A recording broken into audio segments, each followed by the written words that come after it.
बिस्मिल्लाहिर्रहमानिर्रहीम। अस्सलाम वालेकुम। आज हम रिलैक्सेशन ऑसिलेटर डिस्कस करेंगे। तो साइनसोइडल ऑसिलेटर और रिलैक्सेशन ऑसिलेटर में बेसिकली फ़र्क ये होता है कि वहाँ फीडबैक सर्किट हम इस्तेमाल करते हैं और उसमें इंडक्टर, कैपेसिटर या रेजिस्टर और कैपेसिटर इस्तेमाल करते हैं। लेकिन यहाँ आरसी सर्किट इस्तेमाल करते हैं टाइमिंग सर्किट के तौर पर, और इसकी जो आउटपुट होती है वो साइनसोइडल नहीं होती, बल्कि वो सॉटूथ हो सकती है, ट्रायंगुलर वेव हो सकती है या स्क्वायर वेव हो सकती है। तो हम ये तीनों वेव जो हैं यहाँ डिस्कस करेंगे, ट्रायंगुलर वेव ऑसिलेटर, और फिर आज कोशिश करेंगे कि स्क्वायर वेव ऑसिलेटर भी डिस्कस कर लें, और फिर अगले लेक्चर में इंशाल्लाह ट्रायंगुलर वेव जो हैं उनको सॉटूथ वेव जो है उसको डिस्कस करेंगे। तो आज हम ट्रायंगुलर वेव ऑसिलेटर जो है उसको हम देखते हैं कि किस तरह बनाया जाता है। तो मेरा लेक्चर जो है इंटीग्रेटर के ऊपर, तो वो आप पहले इसको देख लें, फिर ये बात आपको समझ आएगी।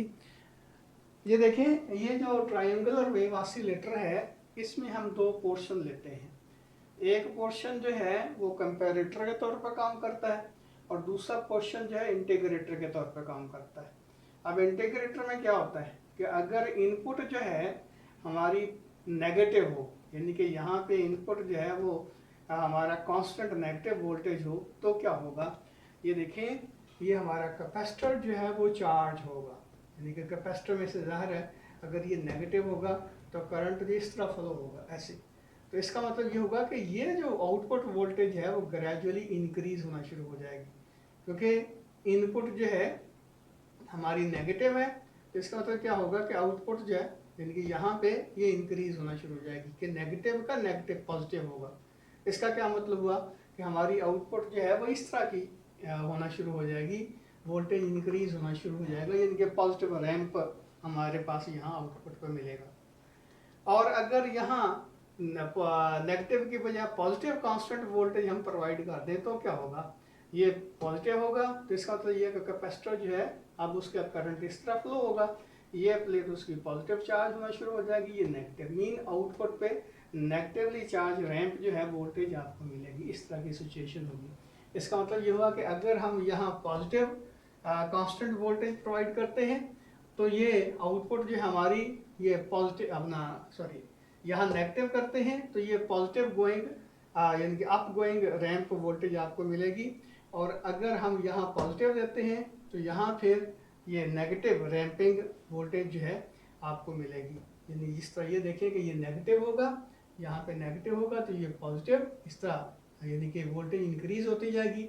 अगर यहाँ पॉजिटिव होगा तो ये आउटपुट यहाँ पे नेगेटिव इंक्रीज होती जाएगी, नहीं यानी कि नेगेटिव होती जाएगी, मीन नेगेटिवली इंक्रीज होती जाएगी वोल्टेज। तो मैंने जिस तरह पहले बताया कि ये इंटीग्रेटर सर्किट वगैरह डिस्कस कर लेना, अब देख लेना जो मेरी वीडियो इसमें पड़ी हुई है आपके मेरे यूट्यूब चैनल के ऊपर।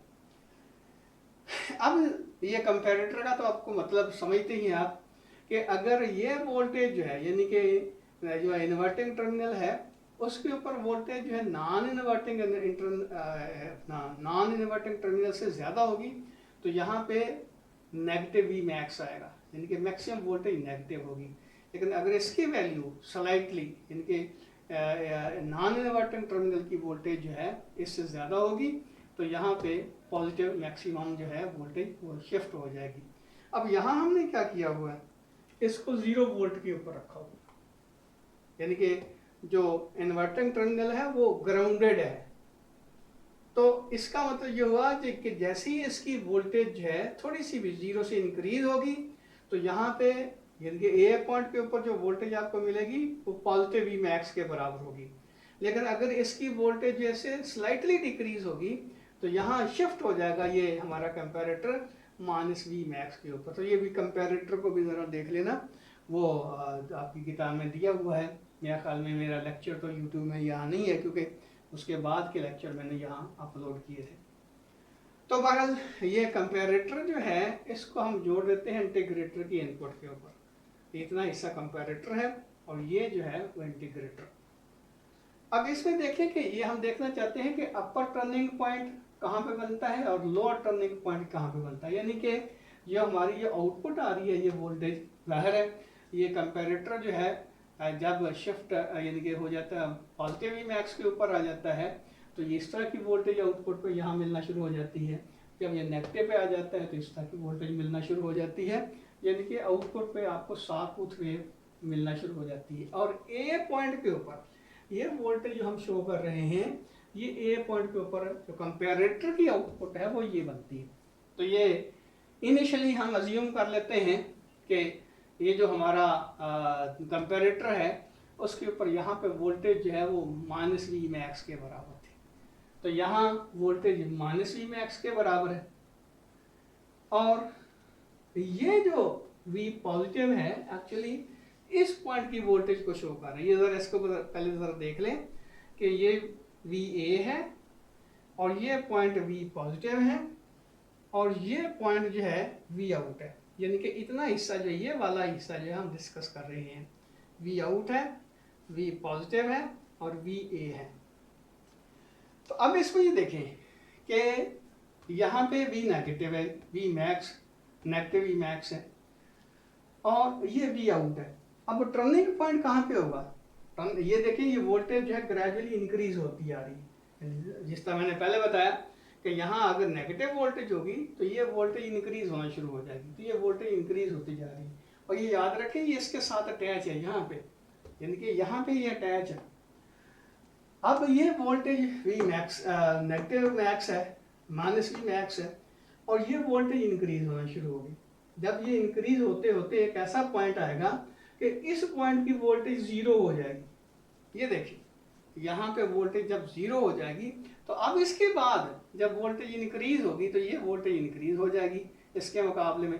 जैसे ही ये वोल्टेज स्लाइटली इससे बढ़ जाएगी तो यहाँ V नेगेटिव की बजाय ये शिफ्ट हो जाएगा V पॉजिटिव के, यदि पॉजिटिव V मैक्स के ऊपर ये शिफ्ट हो जाएगा। मेरी बात को ज़रा समझने की कोशिश करें कि जब बेलफर्ज यहाँ पे वोल्टेज जो है वो जीरो है, अज्यूम कर लें ये वोल्टेज जीरो है और ये वोल्टेज नेगेटिव है, इसका मतलब यहाँ पे पोटेंशियल नेगेटिव होगा, तो ये पोटेंशियल नेगेटिव होगा। अब ये वोल्टेज इंक्रीज होना शुरू हो गई है, इंक्रीज होना शुरू हो जाएगी तो यहाँ भी वोल्टेज लेस नेगेटिव होना शुरू हो जाएगी। एक पॉइंट ऐसा आएगा कि जब यहाँ पे वोल्टेज जीरो हो जाएगी, अब जीरो से जैसे ही स्लाइटली इसकी वोल्टेज इंक्रीज होगी तो डेफिनेटली ये वोल्टेज जो है इससे बढ़ जाएगी, तो ये ए पॉइंट जो है वो शिफ्ट हो जाएगा पॉजिटिव V मैक्स के ऊपर। मेरे ख्याल में ये बात मेरी समझ आ गई होगी और वो होगा इसका अपर टर्निंग पॉइंट। तो यहाँ कंडीशन क्या हुई ये देखें, जब लो टर्निंग पॉइंट के ऊपर अगर देखते हैं,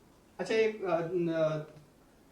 चलो ये लो टर्निंग पॉइंट के ऊपर क्या होगा, जिनके V आउट जो है यहाँ पे जो V आउट है जब लो टर्निंग पॉइंट के ऊपर होगी तो यहाँ पे उस वक्त वोल्टेज जो है V नेगेटिव V मैक्स होगी और टर्निंग पॉइंट के ऊपर V यानी कि इस पॉइंट का जो वोल्टेज होगा, जो पोटेंशियल होगा वो जीरो के बराबर होगा। और इसी तरह उसका रेसिप्रोकल कि जब आउटपुट जो है अपर टर्निंग पॉइंट के ऊपर होगी तो VA उस वक्त पॉजिटिव V मैक्स होगी और क्या होगा V पॉजिटिव जो है उस वक्त जीरो के बराबर, यानी कि यहाँ पे वोल्टेज जीरो के बराबर होगी। अब पहले इसको एक और चीज़ भी यहाँ देख लेते हैं कि ये देखें ये इतना जो सर्किट है हमारा, करंट जो है यहाँ से यहाँ तक जाएगा इधर, यानी जितना करंट इधर से इधर जाएगा ये इधर से इधर जाएगा, वो डिपेंड करता है इनके कंडीशंस के ऊपर, यानी कि इनकी वोल्टेज की कंडीशन के ऊपर, क्योंकि ये दोनों वोल्टेज जो हैं चेंज हो रही हैं। इधर कोई करंट फ्लो नहीं होगा। वजह क्या है कि आपको पता है कि ऑपरेशनल एम्पलीफायर की तो इनपुट इम्पेडेंस होती है वो मैक्सिमम होती है, आइडियल केस में इन्फिनिटी होती है। तो इसका मतलब यहाँ करंट जीरो के बराबर, इसका मतलब ये जितना यहाँ करंट होगा उतना ही यहाँ करंट होगा। तो ये दोनों रजिस्टर में करंट की वैल्यू सेम होगी। जब करंट की वैल्यू सेम होगी तो इसके अक्रॉस वोल्टेज जो है, बल्कि इसके अक्रॉस वोल्टेज कह लें कि V3 है और इसकी रेजिस्टेंस जो है वो R3 है, तो करंट किसके बराबर होगा V3 ओवर R3। अब उतना ही करंट इसमें फ्लो हो रहा है, इसके अक्रॉस वोल्टेज कह लें कि V2 है और इसके रेजिस्टेंस कह लें कि R2 है, तो इसका करंट किसके बराबर होगा V2 ओवर R2। ये बात समझने वाली है। ये देखिए यहाँ करंट जो है इस तरह फ्लो हो रहा है, या ये अगर नेगेटिव होगा तो करंट इधर फ्लो होगा। तो अब देखिए कि करंट जितना इसमें से फ्लो हो रहा है उतना इसमें से फ्लो हो रहा है, क्योंकि इधर से कोई करंट नहीं जा रहा, इधर कोई करंट नहीं जा रहा। करंट रूल अगर इस्तेमाल करें तो जितना इस पॉइंट की तरफ करंट आ रहा है उतना इससे भी जा रहा है। अब इसके क्रॉस वोल्टेज और इसके वोल्टेज V3 कह लें, इसके क्रॉस वोल्टेज V2 कह लें, तो I जो होता है V ओवर R के बराबर। तो इसका मतलब ये हुआ कि V3 ओवर R3 जो होगा वो V2 ओवर R2 के बराबर होगा। अब कंडीशन देखें कि जब V3 जो है V अपर टर्निंग पॉइंट के ऊपर होगी तो उस वक्त V2 कहाँ पे होगी? V2 जो है वो पॉजिटिव V मैक्स के बराबर होगी। ये देखें अपर टर्निंग पॉइंट के ऊपर होगी तो V ये U V upper turning point होगा, ये वाला जिनके ऊपर ये टर्निंग पॉइंट है, ऊपर से नीचे की तरफ आप इसकी शिफ्टिंग शुरू हो गई है वोल्टेज की। तो अब इस सिचुएशन में ये देखें V3 की जगह आप लिखें अपर टर्निंग पॉइंट वोल्टेज और R3, और ये यहाँ V2 की जगह V मैक्स ओवर R2। अब अगली बात ये देखिए कि अपर टर्निंग पॉइंट जो है वो V आउट के बराबर होगा। क्यों भला? उसकी वजह यह है कि जितनी इसके क्रॉस वोल्टेज होगी वो एक्चुअली इसके क्रॉस यहाँ पे वोल्टेज तो जीरो हो जाएगी, क्योंकि टर्निंग पॉइंट के ऊपर याद रखें कि इसकी वोल्टेज अप्रॉक्सीमेटली जीरो के बराबर होगी। इसका क्या मतलब हुआ कि V आउट जो है उस वक्त V अपर टर्निंग पॉइंट के बराबर होगा, और इसके अक्रॉस जो वोल्टेज होगी, यानी ये देखें यहाँ पे वोल्टेज जीरो है, इसका मतलब इस रेजिस्टेंस के अक्रॉस वोल्टेज इसकी वोल्टेज इस पॉइंट की वोल्टेज के बराबर होगी, और इस रेजिस्टेंस के अक्रॉस वोल्टेज इसकी वोल्टेज के बराबर होगी। जब हम ये कहते हैं कि ये इसकी वोल्टेज जीरो के बराबर है, इसका क्या मतलब हुआ कि यहाँ अपर टर्निंग पॉइंट आ गया और यहाँ पॉजिटिव वी मैक्स आ गया।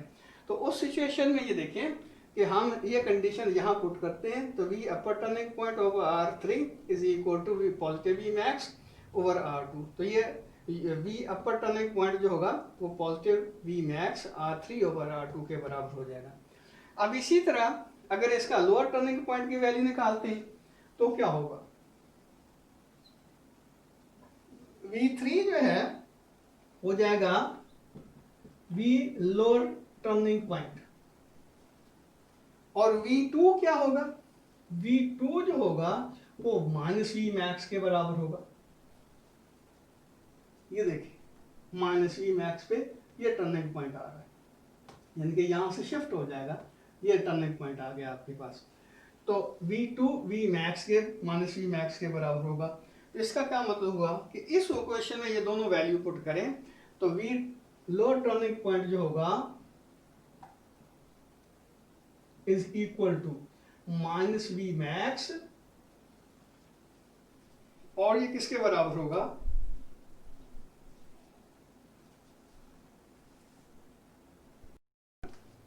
ये आ जाएगा V lower turning point is equal to minus V max और into R3 over R2, R3 over R2, यानी कि R3 इधर चला गया तो R2 ये है, R3 R2 V2 की जगह माइनस V मैक्स लिख दिया।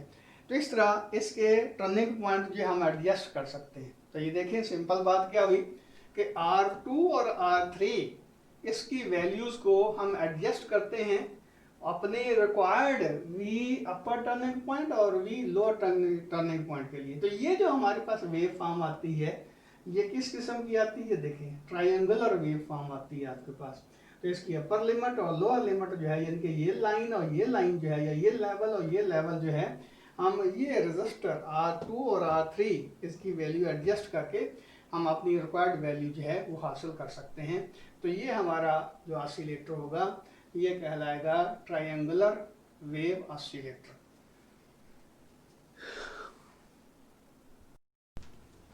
अब रही बात कि इसकी फ्रिक्वेंसी क्या होगी, तो बगैर इसके एम्पलीट्यूड के चेंज किए हम इसकी फ्रिक्वेंसी एडजस्ट कर सकते हैं। किससे? इस रजिस्टर से। ये जो रजिस्टर R1 है इसको इंक्रीज करते जाएंगे, फ्रिक्वेंसी जो है डिक्रीज होती जाएगी, इसको डिक्रीज करते जाएंगे, फ्रिक्वेंसी इंक्रीज होती जाएगी। यानी कि यहाँ पे ये जो स्क्वायर वेव मिलती हैं, सॉरी ट्रायंगुलर वेव मिलती हैं, इनकी फ्रिक्वेंसी को इस रजिस्टर से हम एडजस्ट कर सकते हैं।